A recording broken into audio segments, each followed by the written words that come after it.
So, as seems to be the case, per usual, I'm having some tech difficulties. My usual mic is not quite set up yet. I have a new computer, which was purchased in the idea that it would help me to get past some of these difficulties. I'm going to turn off the monitoring on that. So I got a new computer that is intended to help me overcome some of the technical problems that I was having previously, but I don't have all the things hooked up as they should quite yet. So hopefully you're not hearing that dump truck or that garbage truck that is in the alley right behind my garage right now, but you probably are, because the microphone I'm using is probably picking it up. Okay, so I'm gonna wait for this loud truck in the alley to pass me by before I get started. But there's a couple items of business here before I get into some of my thoughts about Renoir. One is that my current mixed media class, this is the last week of the mixed media class. It ends on Friday. And I will be starting another 5-week class after a week break. So not next week, but the following week. This next week, the registration will be open for the next class, which will be a deep dive into working with resin. So a lot of times that we think about resin as a final coat, kind of a slick, shiny finish. But there are so many other ways that we can use it and incorporate it into artwork. There are different surfaces that we can get with it. We can make our work more three-dimensional. It can be used to adhere different kinds of materials to a surface. You can get matte finishes in addition to the usual glossy finish. So there's a lot of different ways that I'm excited to share with you about working with resin. I think a lot of people have a fear of working with resin. It's got a bad reputation, and this is epoxy resin and not poly resin. Poly resin, which boats and surfboards and other things are made out of, and artists have used in the past, is highly toxic and highly smelly. What I use is called epoxy resin, which is basically liquid plastic, and it is not nearly as toxic or smelly, and it is much easier to deal with than poly resin. So it's not something that needs to be feared. It's something that needs to be respected, and there are precautions that you need to take to make sure that you don't have problems. But it is a very exciting medium, and I would love to share everything I know about resin with you. So that is starting not this coming week. You can register this coming week, but we'll start the following week. I'm also going to be announcing on dabbleon.com, my website, a different way to interact with these classes. So some of you might not be interested in the critique, in having a one-on-one critique or interaction with me, but would be interested in watching the demonstrations. I will have a way for you to do that at a cheaper price point. I'm trying to make this as affordable and as accessible to as many of you as possible. I'd love to just be able to get this stuff out there and also make it feasible as a way for me to make a living. So I'm trying to get all the piping figured out, all the things plugged in that need to make that happen. But keep an eye out for all these announcements. They should be coming in the next day or two. And you will be able to register for all these things starting next week. And if you would like updates about all of this information and want to make sure that you get the information, you can go to dabbleon.com and register for my email list. And that's probably the best way to make sure that you get all of the details about these things as they come up. All right, so I am going to jump in to what I want to talk about today. I decided that I want to talk about Renoir, and Renoir has kind of gotten a little bit of negative attention in fairly recently. I wanted to jump over here. Let me jump over to my screen. And there is actually and I'm going to do a search here. Whoops. Do a search for Renoir sucks at painting Instagram. So there's an Instagram account that I really do enjoy most of the time. That is called Renoir sucks at painting. One of my friends pointed this out to me, and basically what it is it wants me to log in. Basically what it is it's people that go to museums and they take pictures of themselves in front of Renoir paintings, making usually cringing faces or all sorts of different things, and then they post it, and it gets posted to this account called Renoir sucks at painting.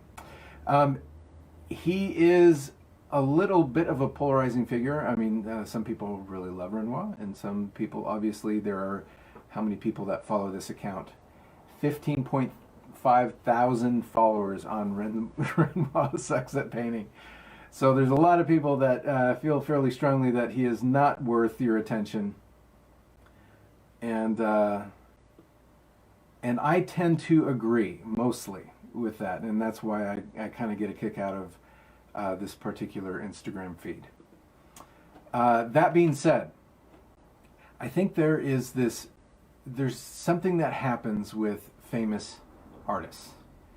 As with everybody, these big, larger than life celebrity names like Picasso and Renoir, and they appear and Degas.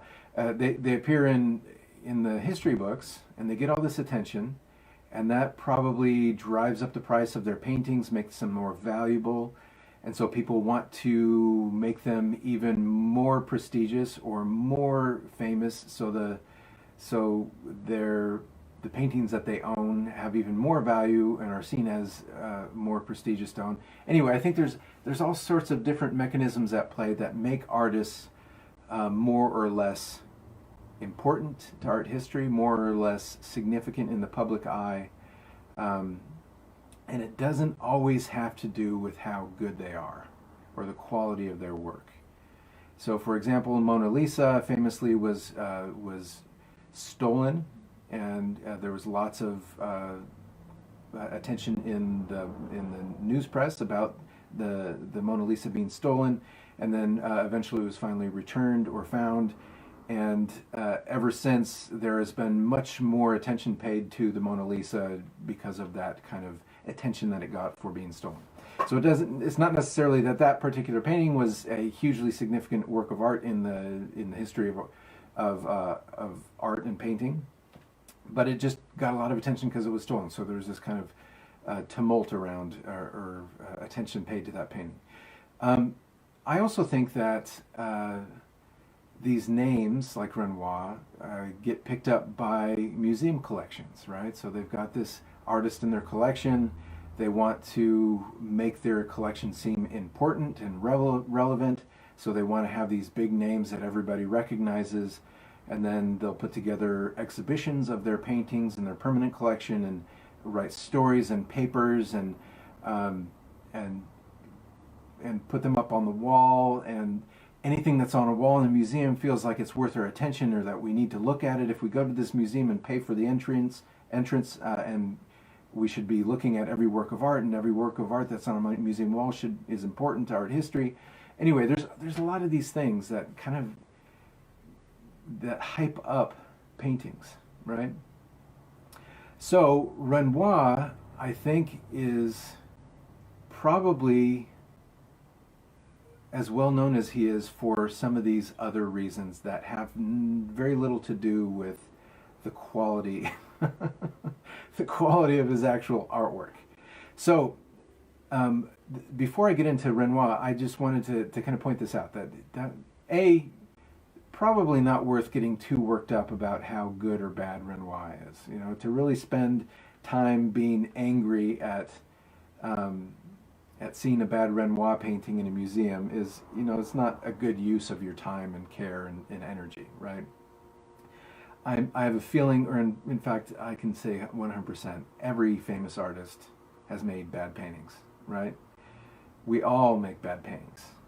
It's just part of progress. It's part of getting better, right? Unfortunately, somebody found all of Renoir's bad paintings, and he had a lot of them. He was very prolific.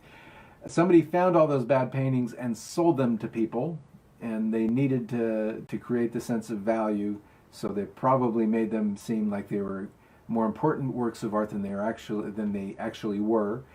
And my suspicion is that Renoir would have been better served if some of these paintings that he made were destroyed before they reached the art market. Anyway, probably blasphemous to say, but I know there are many paintings that I have made that I would be horribly embarrassed if they saw the light of day, and doubly so if they were hung in a museum someday. And famously, I think Michelangelo destroyed all of his preparatory sketches and works because he wanted nobody to know that there was a kind of ugly process of creation that resulted in his masterworks. So let's take a look at Renoir. Renoir he made some great paintings. He made some really fantastic paintings. Based on the ratio of bad to good, it's my opinion, and I have not read about Renoir, I don't know that much about him. I have been to a lot of art museums, and I've seen a lot of Renoir paintings. And from the museums that I've been to, from all the Renoir work that I have been exposed to, my feeling is that less than half of them are really good. In fact, there really are only about maybe 4 or 5 Renoir paintings, I think, that I've seen in life that I found really impressive and worth my time to look at. The rest of them, typically I can see a Renoir out of the corner of my eye and kind of smile and move on. I don't think there's much there to learn, and I don't find them especially compelling to look at. Okay, so what I wanted to do today is kind of look at some of the best and worst of Renoir. I'm going to, I'm going to pull up a couple of his most famous paintings, and these two in particular I think are worth looking at. So this one, actually I'm going to pull up this one first. I think this is probably, I have some friends I've had friends over the years that have really loved this painting. It's one of his perhaps most reproduced images. And there are some very lovely things about it. So we're going to talk first. I'm going to get into some of the wonderful things or some of the good aspects of his work, and some things that I think we could all learn from. And I think there are aspects of even in these best paintings, I think there are indications of some trouble. And I think really what we can learn from Renoir is, I think he's a good example of how we all have these default behaviors. We all have these, kind of autopilot behaviors in painting and in our whole life, right? That we can kind of get into, and without thinking, we kind of just put them out there, and they're not necessarily in our best interest, or don't necessarily make for very good paintings. But first, let's take a look at some of the aspects or good aspects of this painting. So, looking at this painting, and I had hoped to get my Wacom tablet set up, but I don't have it set up, so I'm going to have to work with a trackpad here, which will not be as precise, but I'll make do. Okay, so looking at this painting, we have a few large divisions of space that are quite nice. So we have this railing up here at the top that creates kind of a fairly square shape down here at the bottom. Let me kind of do a square up from the top. So it's activating this square geometry, which is a good decision, and my suspicion is that we also have a square activated. Yep, square activated down here at the top of this bowl of, who knows, it looks like yarn, but I'm sure it's flowers and stuff. On the bottom of this square, it hits the top of the lady's hands. It goes right through the middle of the little girl's lips. So we do have some interesting, at very superficial look here, have two squares that are fairly prominently highlighted, or I use the word activated in this sense, by some of these compositional elements. This primary focal point, I would say this woman here, is put right in the middle. In this case, I don't think it's necessarily a problem, but it is starting to kind of point out some of the flaws, I think, or some of the weaknesses of his painting. And that is, he tends to autopilot into some fairly bland and I think unproductive symmetry and evenness. So we've got this woman here who occupies a big portion of the compositional space and is a fairly strong vertical right here in the middle. And then she provides this dark contrast, this dark background shape, where this light shirt on the little girl really can push against and stand out. So this draws our attention down at the bottom. So I hit her first, or I shouldn't say I hit. My eyes go to her first, and this lovely red hat, those saturated colors, this strong horizontal here on the railing, and she's right in the center. And then I travel down and look at this little girl who is making eye contact, breaking the fourth wall with the painting in kind of an interesting way. So there's a nice feeling about the image. It's it's got this impressionist vocabulary that's really pleasing and atmospheric, and there's a nice pattern of brushwork and mark making that I think is quite nice. The thing that I feel like I've learned from Renoir, and that I really have enjoyed about some of his paintings, is the contrast that he creates between these kind of ephemeral, airy, atmospheric, impressionist dots, this kind of pattern of dots in the background that was kind of a signature of Monet and a lot of the Impressionists, sort of these little dabs of paint and color that start to create this sense of kind of a vibration or a movement or energy in the background, kind of an ambient buzz in the context. And then in the foreground, in these faces and in the flowers on the hat and in these objects in this dish, he has more linear, like sharp-edged marks, right? So there's more of these lines, and unfortunately this is not a very good reproduction of this image. But these lines, if you could see them in greater detail, are very sharp, and there's kind of this higher focus on in the way he's applying paint in these foreground objects and in these focal points. Now, I don't know if that was intentional or just a byproduct of him painting more and resolving more these areas in the faces that he was personally more interested in, or that he wanted to be more prominent in the painting, right? So I don't know if it was an intentional decision to make these lines more poppy, more vivid. They're longer, they're not kind of little dabs of paint, they're more linear, they're sharper edged, they're not as fuzzy and broken up. So there's kind of an intensity and contrast that happens often in like floral arrangements, hats, and eyes and facial features.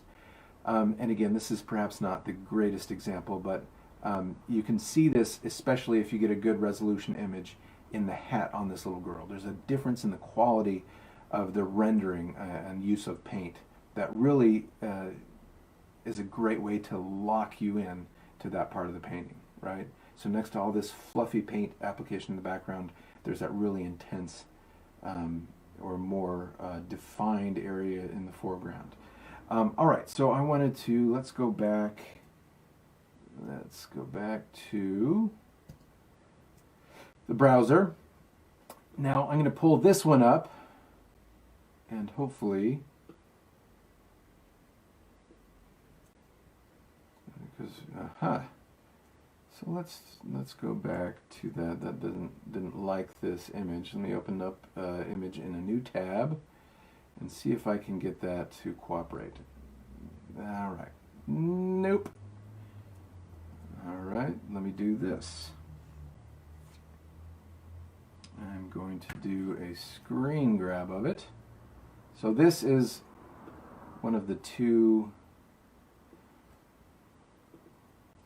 Renoir paintings that you are likely familiar with. And let's give that a try. Okay, that worked. And this is actually not a bad reproduction. Okay, so this is kind of a social scene, a restaurant, a lot of people, and one of Renoir's perhaps more well-known paintings. It is not a painting that I am particularly fond of, and I'll explain why. But I did want to point out again that notice the way he treats these glasses, the fruit on the table, the flower on this woman's hat, the fur on the dog, some of the food, and the fabric on the table. Again, it's that kind of sharper line, the sense that it's more in focus. It's more kind of graphic in that you don't have these kind of fuzzy atmospheric marks that are happening in the distant background. Even on some of the people and some of the clothing, there still is that kind of atmospheric, fuzzy, impressionistic dot making. And then here in this foreground area with the flower, the fur, the glassware, and some of the berries and stuff, there's just a higher resolution or kind of a stronger visual vocabulary. So I think that, if anything, is my favorite part of Renoir, is that kind of tension. And it's kind of an interesting way to think about creating emphasis or focal point, right? And it's almost like something that you would expect from, I mean, it seems like a reference perhaps to photography, how things get less defined and blurry because of natural laws of light, and the depth of field and lenses. Things that aren't in focus have, obviously a very particular look. And then as things get more in focus, and this is with our eyes as well, obviously they feel more significant because we can see what they are. It's like we're choosing, the artist is telling us what to focus on, right? What to focus our eyes on. So I think there is something to be learned from that. With this painting, and I'm going to go back to the other painting as well in just a second, I just think that, I don't know, I'm trying to find nice things to say about Renoir before I kind of dig into some of the things that I think are negative.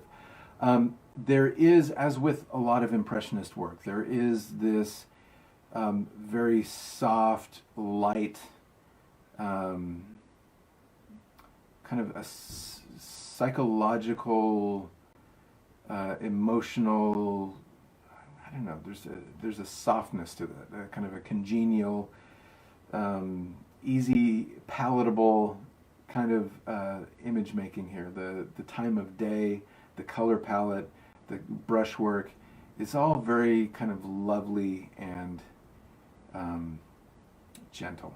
So maybe there is just generally kind of a feeling about Renoir's work that people respond to. They're very vanilla. They don't really challenge you that much.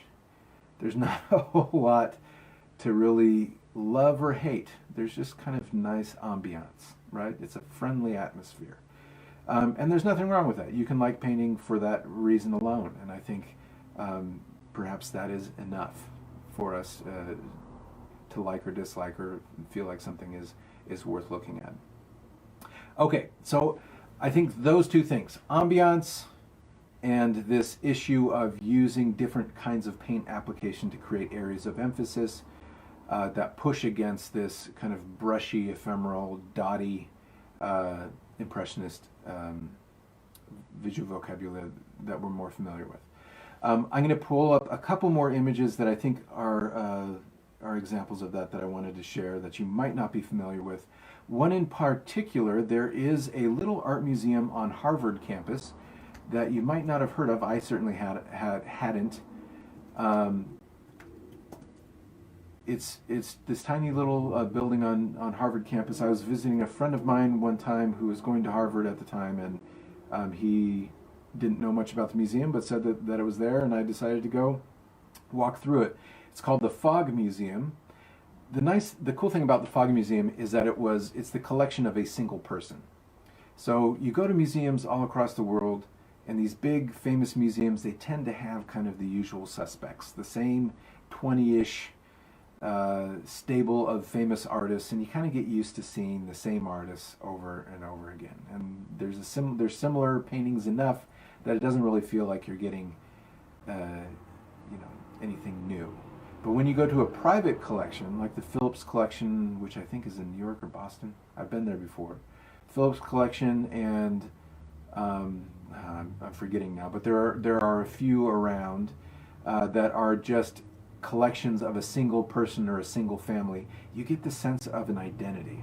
You get the sense that a person with preferences and appetites and like a real personality has collected all these images and cares about them, and it becomes kind of a portrait of that person. Anyway, the Fog Museum, this is all to say that if you ever get a chance to go to the Fog Museum, it's a really cool museum, a fantastic collection, and seeing all these works of art together gives you a sense of the personality of the person behind the collection, which I think is just fascinating. So let me pull this one into Photoshop real quick. This is a portrait by Renoir at the Fog Museum that I was just struck by. I thought it was lovely. So the anatomy of this person all feels like it's in the right place. There's a simplicity to these geometric shapes in the background. He does not get into too much detail in the figure that's in this background painting, which is good, because sometimes his figures get a little funky and distracting. But he leaves it general enough that he doesn't get into trouble or kind of rub up against his inability to render a human body. And then he's got that Renoir thing where he's creating a more kind of vivid kind of brushwork and linear brushwork in some of the detail in the face. There's a really piercing, these eyes are very piercing. The fingers look anatomically correct, and the gesture is really natural. Sometimes his gestures feel really wooden and kind of uncomfortable, like unnatural. But in this case, this feels like a really naturally posed, great, and I imagine it's a good likeness. It's got that tension between the higher focus and resolution in the face and this kind of brushy, dotty brushwork in the background. Anyway, I think this is a fantastic painting. I was very surprised and delighted to see it. There's a lot of really interesting color work happening here in these shapes in the background, but also in that impressionist way of the simultaneous contrast, having complementary colors sitting right next to each other to create that tension. And you got the yellows and purples in the jacket, and just a lot of really interesting color work. I felt like this was well worth my time, and I was pleasantly surprised to see it. He also did a couple self-portraits. He did several portraits of this man, Victor Choquette. I'm not exactly sure how to say that name. I don't know the history behind these paintings. I'm responding to them purely as as an uninformed observer, as somebody who makes paintings. Okay, so there was another Renoir self-portraits. He did a couple self-portraits that are worth our time. This one in particular, I think, is quite lovely. And I'm going to pull that up. Okay, so this actually doesn't have a lot of the hallmark features of an impressionist painting. It's kind of just more of a straightforward painting, but I think it's quite nice. It's soft, gentle. There's a nice light and personality. There's kind of interesting, weird shapes in the negative space that flatten out in a cool way. I don't know if that was intentional or not. Again, the anatomy is not too bad. The ear sits a little bit too high on the head, maybe a little high on the head. I mean, a lot high on the head. So there is some anatomical problems that are unfortunately quite common in Renoir paintings. But I thought this was, a decent painting. I'd stop to take a look at this one. All right, so just looking back at a couple of this one, this one I think is dynamite. I definitely spend time with this one. This one's okay. We're going to talk a little bit about the negatives of that, but its size. I think it's a fairly large painting, so maybe its size is part of its charm or worth. But I could live without it. And then this one I actually think is quite lovely and worth our time, kind of for the reasons that I was talking about. Okay, so let's talk now. It's 11:35. Okay, I spent more time than I thought I was going to on the good parts of Renoir. Now, the bad parts of Renoir and these kind of default or autopilot behaviors that I think a lot of us are guilty of getting caught by, myself included. These have to do with, more than anything, I think most relevant to us, or I think maybe the most instructive default behavior is his tendency to evenly distribute visual information. So in negative space, in the background, where he's just kind of got miscellaneous tree, plant shapes, maybe a little bit of architectural shapes, but just kind of filler imagery in the background, which happens, right? Sometimes it's not so important that we are very literal in representing what's in the context of a painting, especially in a portrait like this, where we just need to know that she's sitting somewhere, right? Maybe the city or architectural cues aren't really that important. So we just have kind of general plant and architectural information in the background. So when that is the situation, a lot of times, a lot of us are guilty of just evenly distributing stuff, right? So what I mean, let me see if I can find some good examples of this. So in the background here, we've got this line right there, kind of the same width and same color as that. This looks like an architectural element of some kind, a pole or a building, and then this is a tree trunk. And then look at this. On the opposite side, almost symmetrically, there's these two lines that are the same color. Those two lines are this dark kind of umbre color. Those two, they're also the same width, same color. They don't continue down, so we don't get a sense of what they are. They're just kind of, again, kind of general information in the background. But the way these two lines are the exact same distance apart, and the fact that they're identical, and then they create this symmetry across the composition, where it's kind of they're the exact same. It kind of just makes me think. Well, it definitely makes me think that he's just on autopilot, right? He's just kind of sticking stuff in there, and he's just got this tendency to make lines that are that thick, and this is kind of what the background looks like when I'm not really caring and I'm just kind of putting stuff out there, right?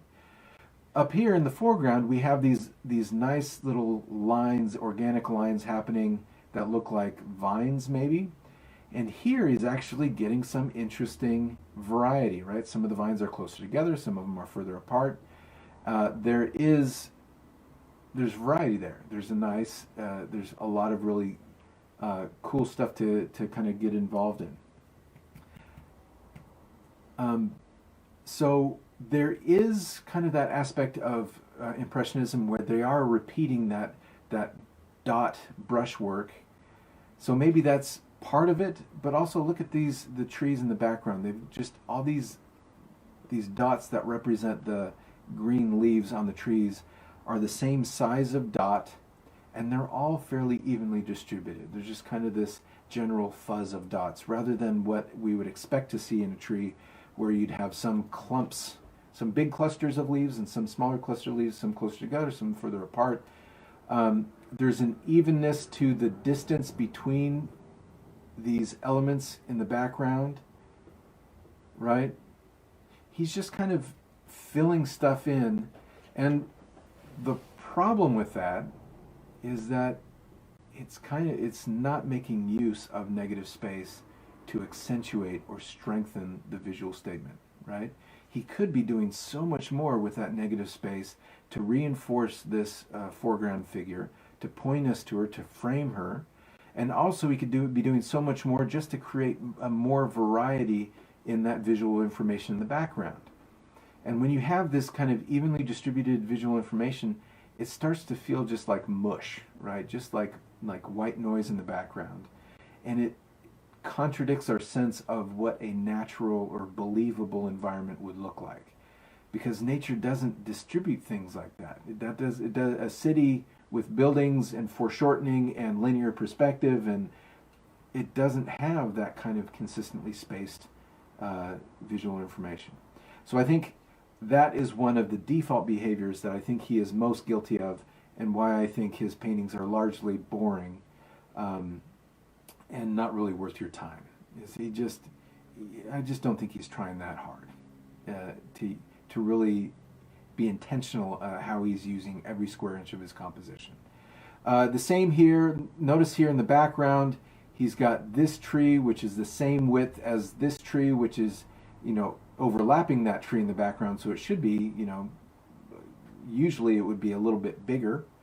And that's the same width as this tree, and they're kind of evenly spaced. The negative space in between those trees is about the same. So it's like this, it's almost like in Photoshop he's cloned that tree 3 times.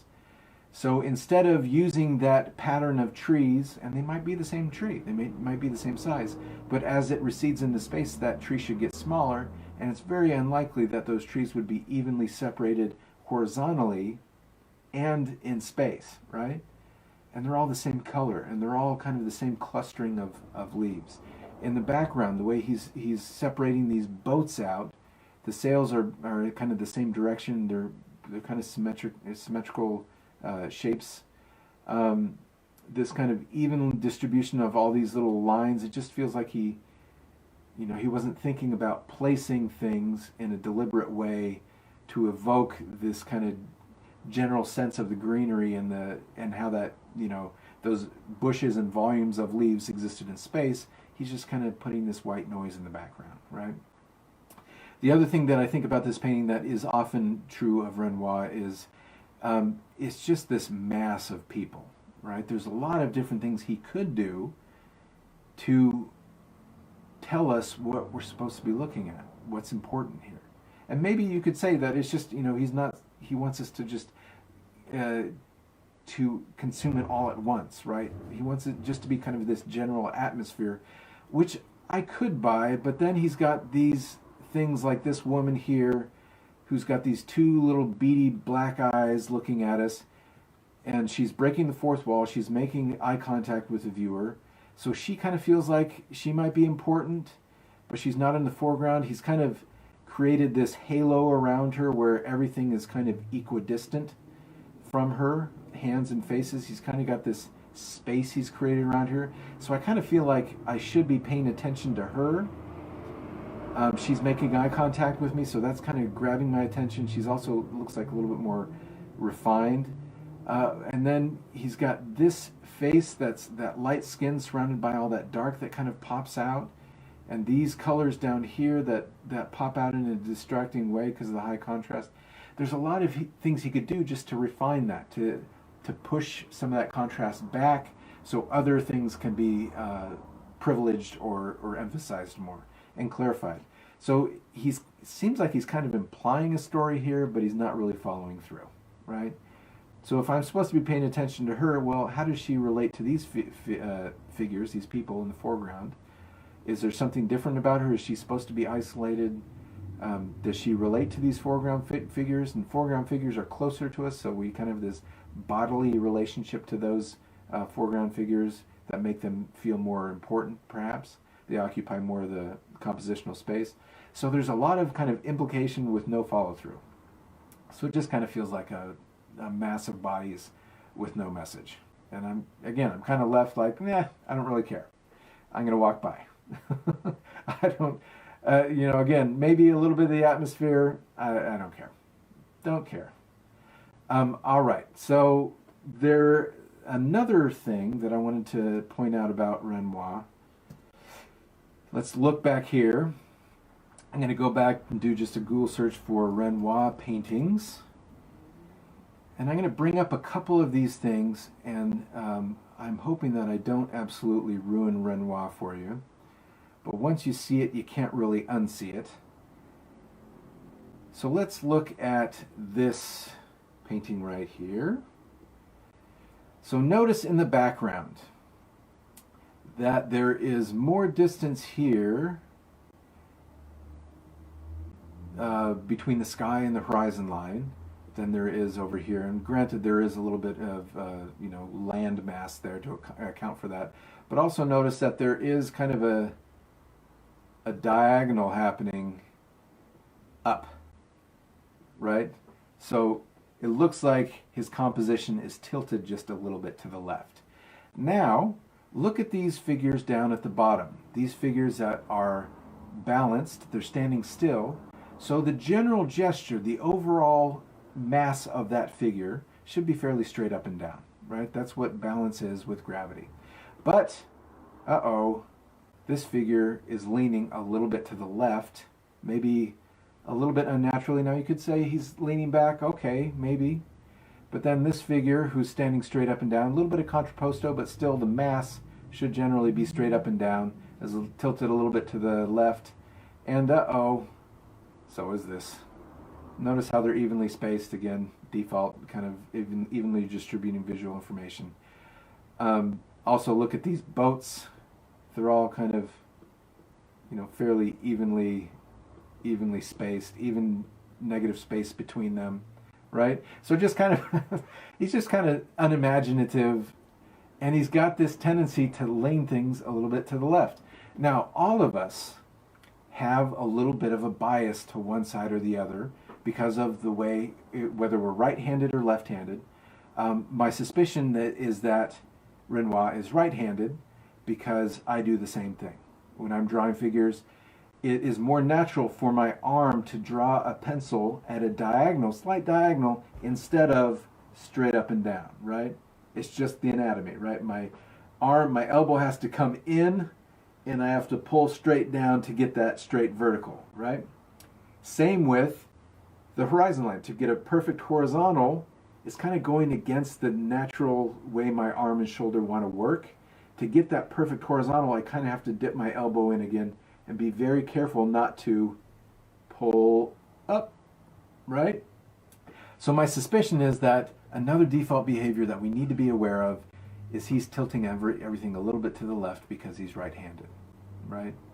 We all do it. We all have bodies that have limitations and natural, movement.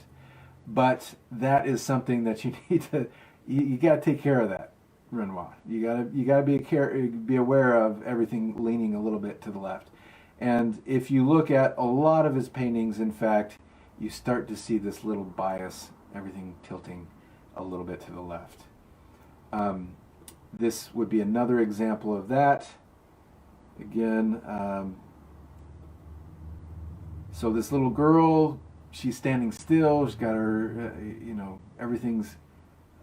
It feels like should be straight up and down, but there is this kind of right tilt, and the way she is sitting, her feet on the path, everything about her just feels a little bit tilted to the left, and the way these flowers are oriented. Now, it could be that the pathway and the scoop of, the way that those flowers are planted in the garden, they kind of, everything is kind of believable, but then you start just seeing this little bit of tilt everywhere to the left, right? You look at enough paintings and you think, he just wasn't accommodating or accounting for that or compensating for that. And again, it's my suspicion that he didn't really care. And that's kind of my thought about Renoir, is that he probably just didn't really care. He wasn't really pushing himself that hard, in my opinion.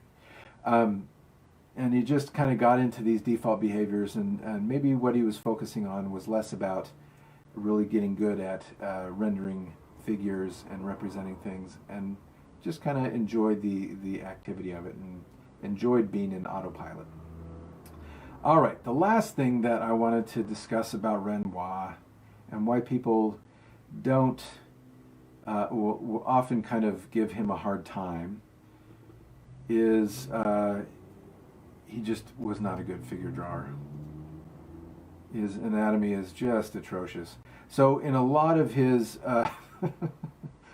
in a lot of his paintings, the eyes are just a little bit, especially the eyes. He does not have a really good command on foreshortening. So when I turn to this side a little bit, and this eye is further away from you than this eye, it's going to get narrower because it's curving away from you, and it's also further away, right?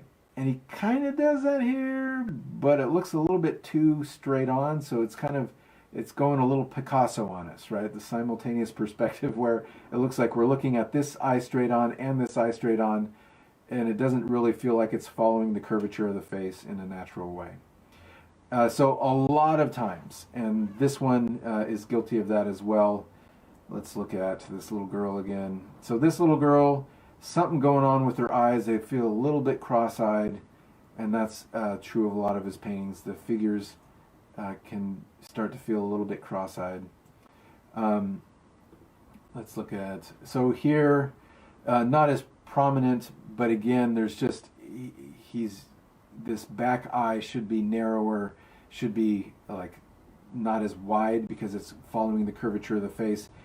That shouldn't be, they look like, again, he's looking at this eye from straight on, and he's not getting that kind of naturalistic foreshortening. This face, the distance between the bridge of the nose and the eye here is off. It just doesn't, it looks like she's got a misshapen head.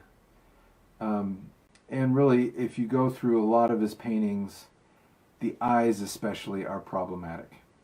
So looking at this image, the eyes on this woman off, the anatomy of this face is off, the eyes on this woman, the direction is off.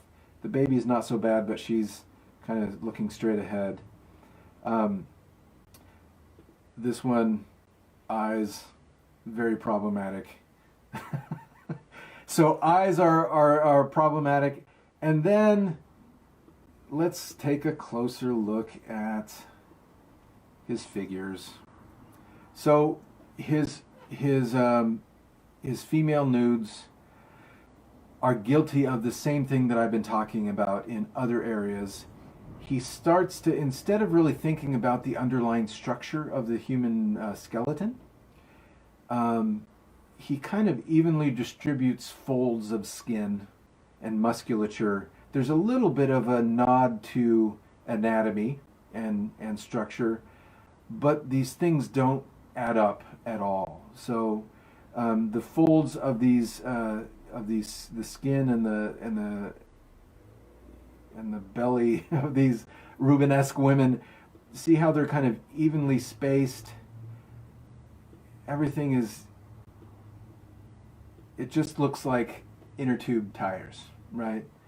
And the body's not like that. Nobody's body's like that. You have some folds that are bigger, some that are smaller. You do have a little bit of evenness and consistency depending. It's not like you don't have any repetition of the same size. But all of his round shapes on the human body tend to be the same size. And again, I think he's not really paying attention. He doesn't really care about the underlying anatomy. He's just doing kind of the fill-in. This is how he does chubby parts of bodies. He just makes this consistent roundness. And then, of course, we could go all day on just talking about how the anatomy doesn't quite line up. The way that this head connects to the torso does not quite add up. This neck, again, feels more like an inner tube than it feels like a connector between those two. The way the head is tilted does not jive with that neck and the way that's foreshortened. The neck would probably be much more of a sliver, like that. I mean, it just looks like, a lot of his figures look like they have goiter, like a big protrusion, a little, like a bulb growth out of the side of their head. So it would probably, the neck would probably be more foreshortened, and then her shoulder would not be that far out. You got these kind of linebacker shoulders going on. The way those two shoulders then connect with the arm and the elbow. I mean, look at those massive. This arm should be, it's more in the distance, so it should be shorter. The way this elbow connects to the shoulder behind this woman's head doesn't quite add up. If she's reaching up, her shoulder would be higher. There'd be more foreshortening there as that arm goes away and this arm wraps around. Anyway, I could just go on and on about his human bodies are atrociously proportioned, not in a good way. Michelangelo famously attenuated a lot of his figures, so they were just felt longer, stretched out. That was on purpose. He actually wrote about that. There's a reason, kind of symbolically and aesthetically, why he chose to do that. It wasn't because he just wasn't very good at drawing figures. So if it felt intentional, if it felt like it was a decision for a reason that he had these distortions and inaccuracies and kind of poorly rendered aspects of his figures, if it felt intentional, then that's one thing. But in this case, it just felt like he wasn't a very good figure drawer, and he just needed to spend more time and try a little harder. And I think for me, again, this is my personal opinion, that kind of describes a lot of Renoir's work. Feels kind of lazy. Feels like he did it just, was interested in just turning his brain off and painting without thinking too much about it. And he could have just spent more time with figure drawing. All right, so I think that is it. Let's skip out here back front. All right, so that is Renoir. I'll say it again. I don't think it's worth your time and effort getting too worked up about why Renoir is in museums. And if you love Renoir, fantastic. Go take a look. Enjoy it. There's nothing wrong with that. But realize that with a lot of artists, a lot of famous artists, there's a lot of different reasons why they are important to the history of art that aren't necessarily that their paintings are fantastic, right? There's a lot of reasons why they're up on that museum wall. And also, there's a lot of reasons why bad paintings by good artists get shown on museum walls, right? So just because it's hanging on a museum wall doesn't mean it's a good painting, doesn't mean it's worth your time. This is one of the things I would love to teach, just about how to go to an art museum and not come away overwhelmed and annoyed. When you go to an art museum, just walk through real fast once and just take note of where your eye gets attracted to, right? Just naturally what you tend to gravitate towards. And then the second time you go through the museum, just spend time with those things where your eye was attracted to, and just let yourself ignore the other stuff, right? You don't have enough time when you go to every museum to look at every piece for the exact same amount of time, and they don't deserve equal attention. All right, so one more thing that I wanted to say before I move on here. If you want my opinion, and nobody can tell me no, so I'm going to give it. But if you're looking for some Rubenesque figures that are much more worth your time, look at Degas. Degas figures. So Degas, he does these bathers and women in different poses and dancers, and some of them are very not very rigid or highly detailed or resolved. They have these impressionist kind of marks. He does a lot with chalk pastel that are quite lovely. So don't waste your time with Renoir and his figures. Go look at Degas. There's a lot more there to learn from, and he was much more rigorous in getting the anatomy right. Pierre Bonnard. Pierre Bonnard was another person from that era of painting, Impressionist era. And his figures have some anatomical problems, but his composition and his use of color and pattern are so much more interesting, so much more fun to look at, so much more challenging, and feel so much more intentional. So you can see here the way that a head is attached to the body is problematic. The arm is kind of, again, that hand's not looking so good, looks more like a paw. And the figures are kind of more rigidly posed sometimes. So sometimes Bonnard, his figures aren't great, but his colors, his patterns, the way he divides up space is just a lot more idiosyncratic, a lot more interesting, and feels a lot more intentional. So Bonnard's worth your time, Degas worth your time, and then Mary Cassatt.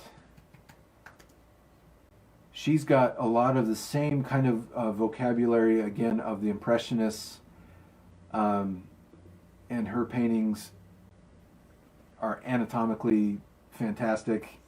They're so much more interesting, so much better rendered, and the arrangement of her figures and negative space, the way she uses composition is far superior to anything Renoir ever did. So there you go. If you want suggestions, don't waste your time with Renoir. Go take a look at Mary Cassatt, Pierre Bonnard, or some of Degas' pastel sketches. And you'll learn more and I think have a more impactful experience. All right, so that's enough with Renoir. I've gone enough on Renoir. Those are all my opinions. And if you would like to have your images critiqued, I will not be nearly as harsh on you as I was on Renoir. And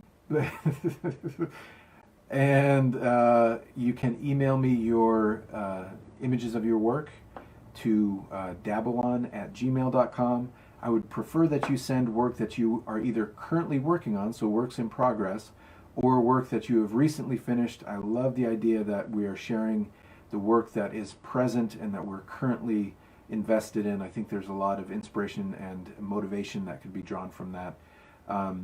And anybody is welcome to submit work. I'd love to take a look at your work and talk about it. And again, if you're interested in classes, I have a class on resin, using resin in art, coming up, not next week, but the following week. If you're interested, go to dabbleon, dabbleon.com, to sign up for my email list so you get all the information when it comes out. And I will have information on subscriptions and other ways to access the content that isn't necessarily taking the full class. If you are interested in participating but don't feel like you have the time to really commit to a full class.